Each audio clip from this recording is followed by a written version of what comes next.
బండి భగీరథ్ ఇప్పుడు తెలుగు రాష్ట్రాల్లో కాదు యావత్ దేశాన్ని కుదిపేస్తుంది. ఎందుకంటే కేంద్ర సహాయక మంత్రి బండి సంజయ్ తనయుడు, ముద్దుల కొడుకు కూడా. అయితే కొద్దిసేపటి క్రితమే విక్టిమ్ ఎవరైతే ఉన్నారో తన తల్లి ఒక లేఖను విడుదల చేయడం జరిగింది. బండి భగీరథ్ మా పాపకి 2025లో పరిచయం అయ్యాడు. పరిచయం అయిన తర్వాత డిసెంబర్ 31న అగత్యానికి పాల్పడ్డాడంటూ కూడా ఆ లేఖలో పేర్కొంది. దాని తర్వాత పలుమార్లు ఫోర్స్ చేయడం జరిగింది. అవన్నీ కూడా మా దగ్గర చాట్ లిస్ట్ అంతా కూడా మా దగ్గర ఉంది అంటూ కూడా తను చెప్పడం జరిగింది. అయితే ఇక ట్విస్ట్ ఏంటంటే బండి భగీరథ్ కి సంబంధించి ఎవరైతే విక్టిమ్ ఉన్నారో ఆ అమ్మాయి మైనర్ కాదు, మేజరే అంటూ కూడా కొన్ని వార్తా ఛానళ్ళు ప్రచారం చేస్తా ఉన్నాయి. దాన్ని కూడా ప్రస్తావించింది.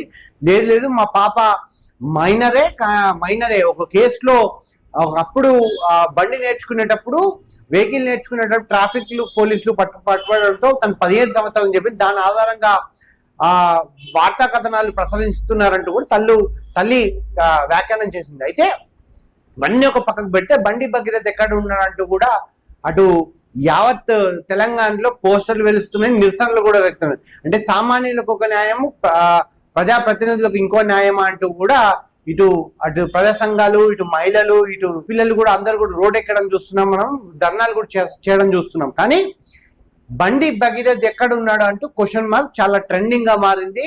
అయితే ఎవరైతే విక్టిమ్ తల్లి ఉన్నారో తను మాత్రం పలుమార్లు అగత్యం చేసిన తర్వాత మా దగ్గర చాట్ లిస్టు, తను దిగిన ఫొటోస్, తను మమ్మల్ని ప్రాధేయపడుతున్నట్టు ఉన్నటువంటి వీడియోలు కూడా ఉన్నాయి. అంటే రీసెంట్ గా కేసు పెట్టే ముందు మేము బండి ఎంపీ గారిని కూడా కలవడం జరిగింది, బండి సంజయ్ గారిని కూడా కలవడం జరిగింది. తను మమ్మల్ని రాజకీయ ఒత్తిళ్లకు మరియు బెదిరించడం జరిగింది, మరి మాపై ఉల్టా కేసు కూడా పెట్టడం జరిగింది అంటూ కూడా తను లేఖలో పేర్కొనడం జరిగింది. అయితే ఈ లేఖపై బండి సంజయ్ ఎట్లా స్పందిస్తారు, లేదంటే దీన్ని అప్పీల్, ఎందుకంటే ఆల్రెడీ కోర్టులో నడుస్తా ఉంది వ్యవహారం కూడా, బెయిల్ సంబంధించి వారం రోజులు కూడా గడువు కూడా వాయిదా వేయడం జరుగుతుంది బెయిల్ సంబంధించి కూడా.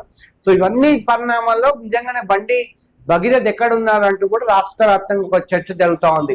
నిజంగానే బండి భగీరథ్ కేసులో ఇరుక్కుంటే మాత్రం ఖచ్చితంగా ఫోక్సో కేసు కింద జైలుకు పంపించాలంటూ కూడా అటు